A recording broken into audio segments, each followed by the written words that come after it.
Hello and welcome to the video. Today we have the fourth part of our fully narrated mini-series, inspired by WarHammer 40K. If you haven't already watched the earlier episodes, consider going back and getting up to date. Also, if you could hit the like button and comment any feedback you have, it would really help me out. Otherwise, on with the tale. Letters to the Dark Part 4, written and narrated by Henry Tallow. 25th of April 2529. Dear Mother and Father, I don't know what to say. Firstly, and most disappointingly, none of your messages came through. All I've been given is yet more excuses from the brass as to why they can't send them on. I nearly got into a brawl with one of the MPs in the communications building. Apparently, I'm not the first to do so. I screamed into this guy's face, "Why aren't you angry? Don't you want to hear from your own loved ones?" But it was pointless. I could see in his eyes he agreed with me. He was just doing his job. So I apologized and left. I have been in Spire City for just over a month. How disgusting. You can't walk the streets or catch the rail network without wearing a full respirator mask. The pollution is thick and toxic. Apparently it's from the processing plants for the rosenium and other precious resources.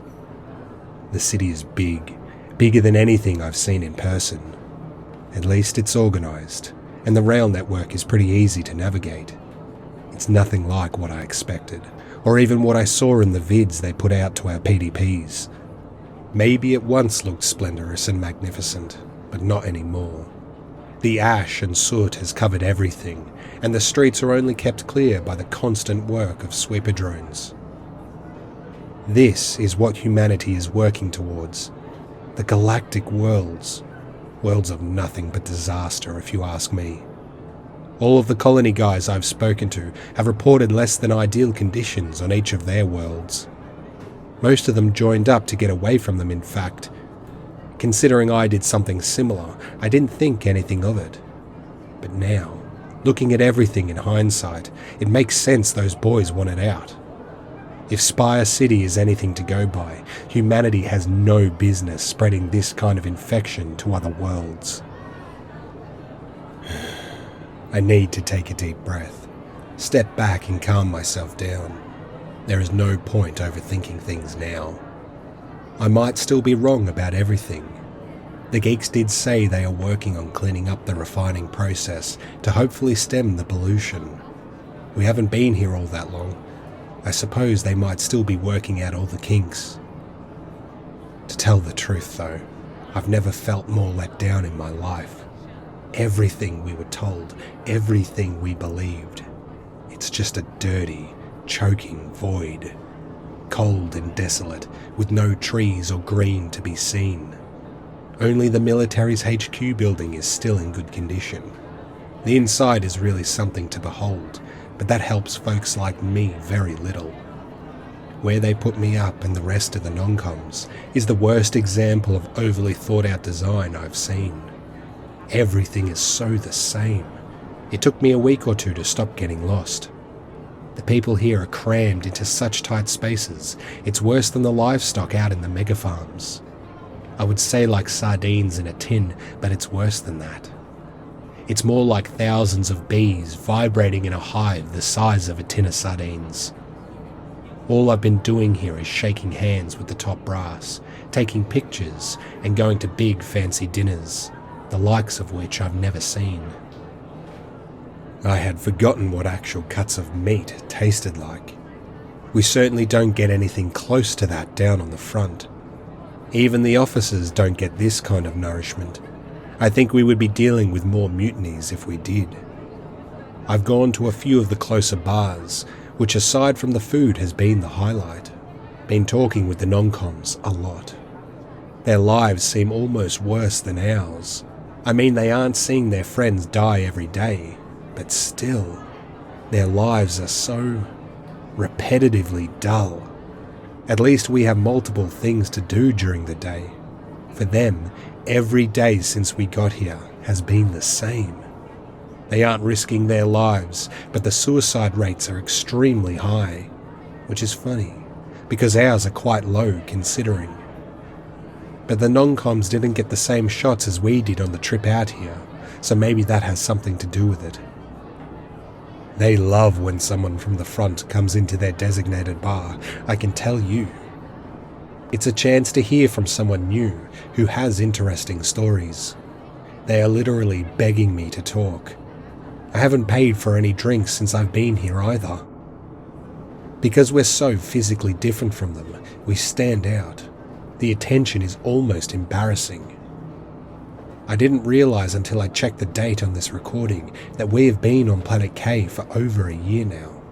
14 months is my guess. It certainly hasn't felt like a year. Going from one waking nightmare into another almost every day makes it all mush together. Only on this trip have I been able to put things into perspective. I'm not sure if we will ever win the fight with the grubs. They are too strong and too endless.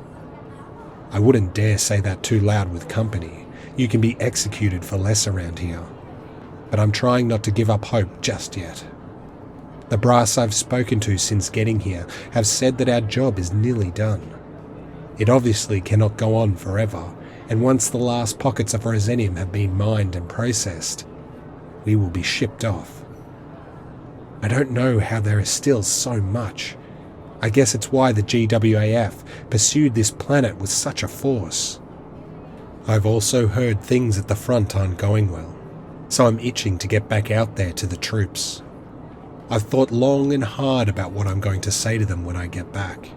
Everyone is going to want to know how glorious the Spire city is. I don't think I've got the stomach to tell them the truth. Morale is already hanging by a thread.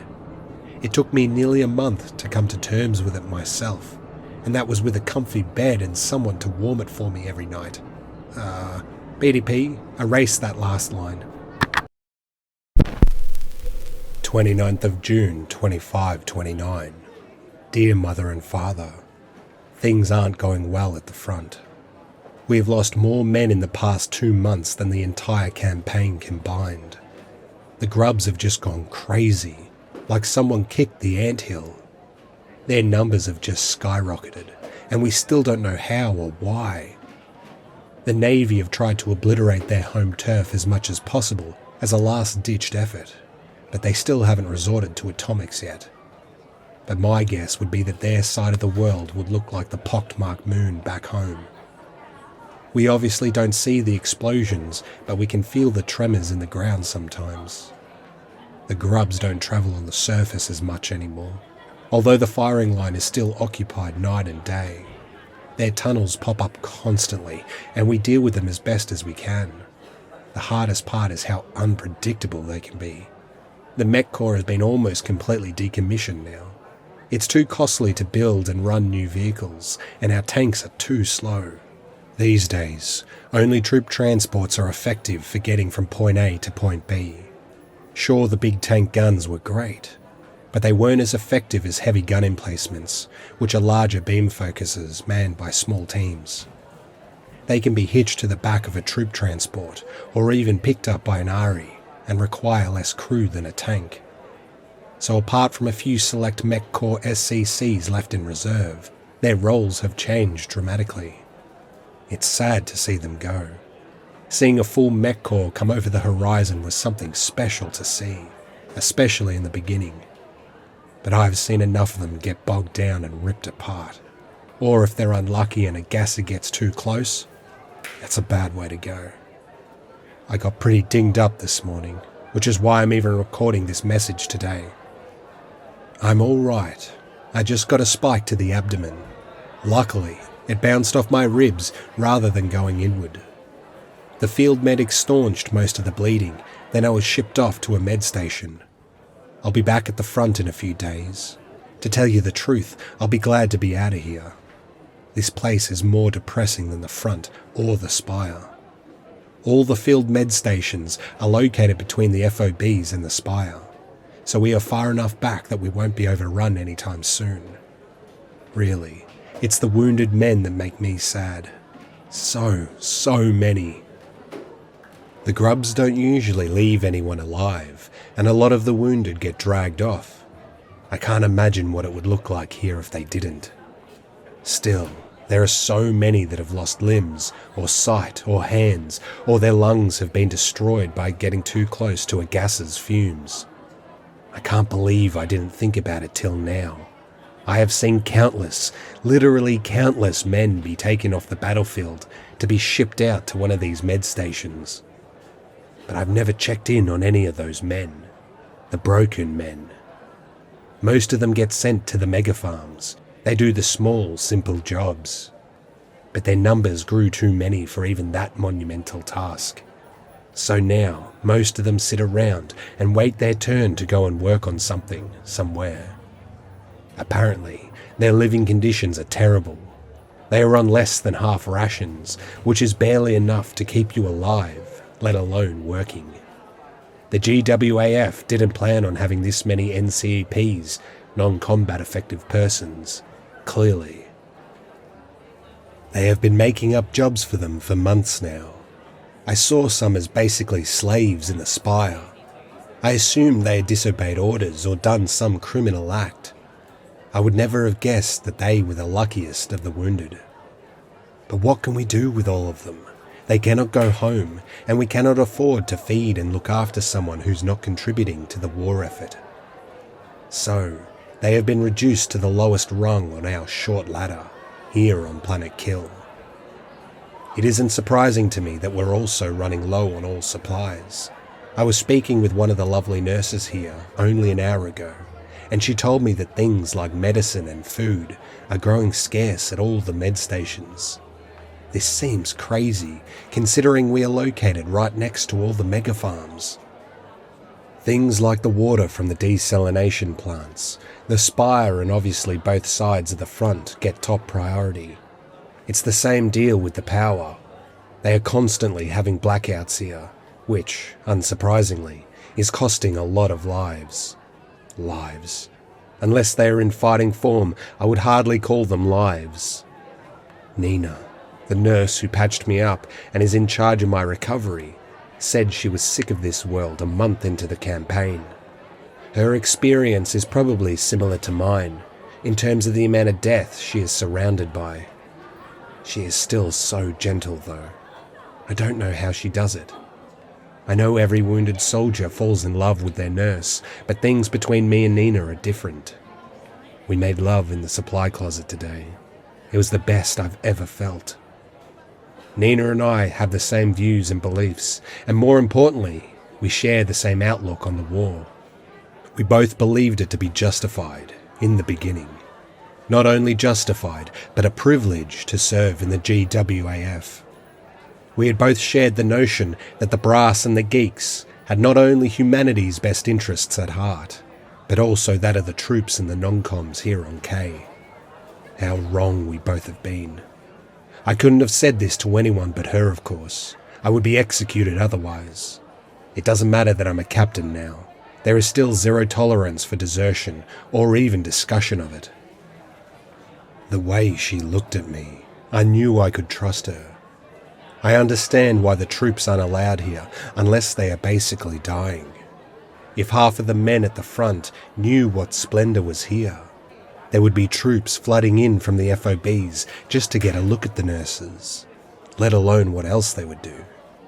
It's funny to me that even after all this time, there are still so many secrets. So much is kept concealed from one group of people to another. Nina didn't know anything about the spire or the conditions at the front. As far as she was concerned, building the wall was easy.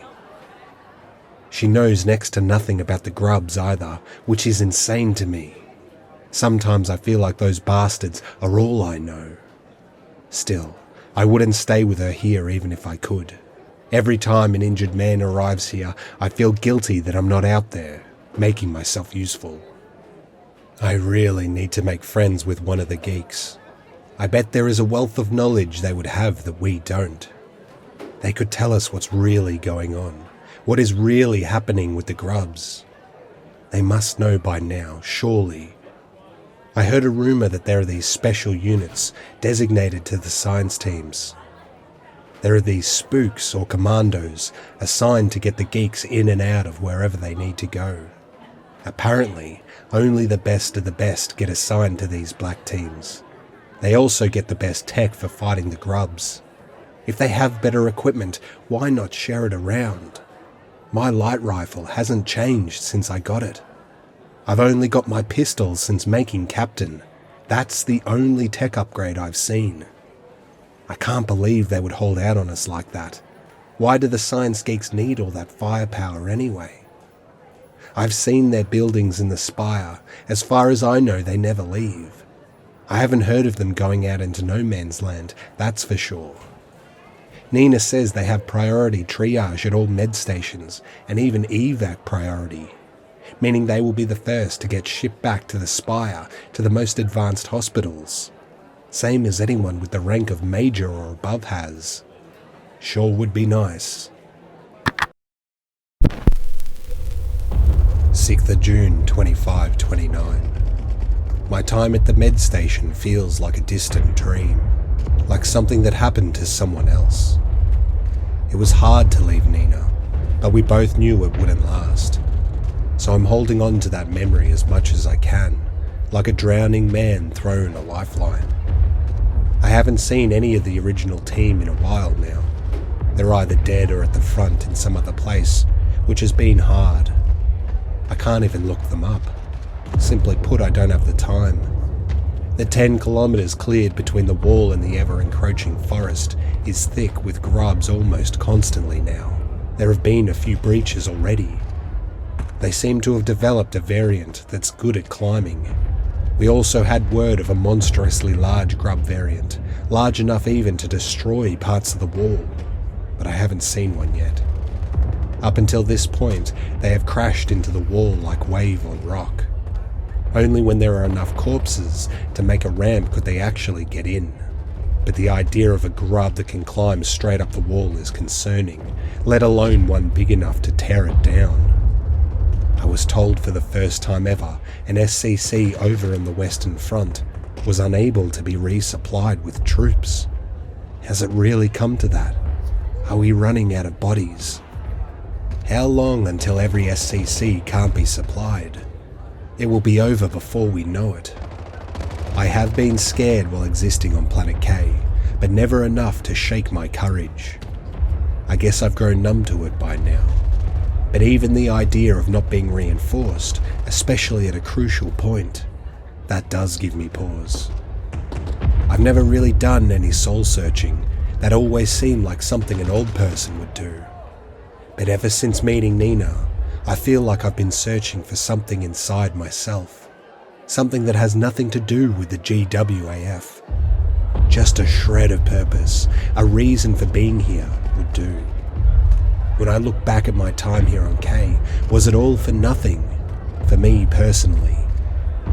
I understand why the GW needed us to come here, but could I have missed the war and finished growing up on the farm? I certainly would like that now. But that door is closed to me. We cannot change the past, no matter how much we would like to do so. All that is left to me now is to try and make sure my troops are being used as effectively as they can be. Keep the grubs from ever getting close to the med station where Nina is. And hold them off long enough for the GWAF to get all the Rosenium off Planet Kill, so we can all go home. Not a big ask at all. 9th of August 2529. I had to put down my first group of traders this morning. How fitting that it was on the anniversary of my leaving home. It has been 2 years. I don't think I'm ever going to leave Planet Kill. I lost my right leg, but it has been replaced with a prosthetic. It isn't as good as my real one though.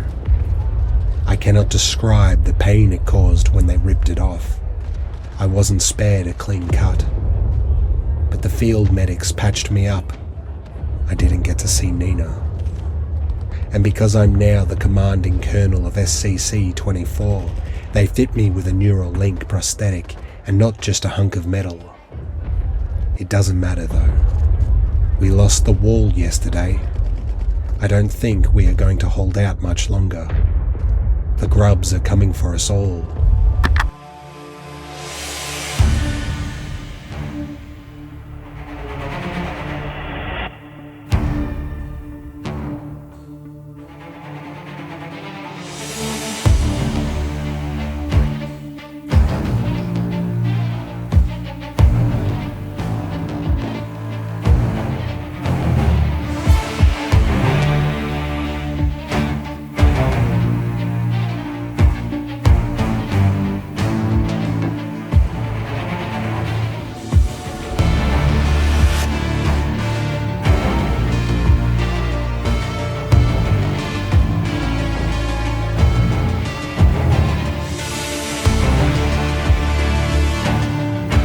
That was Letters to the Dark Part 4. If you enjoyed the video, please leave a like and comment any feedback you have, and consider subscribing as there will be more content to come. This was a Tello Tale. Thanks for watching.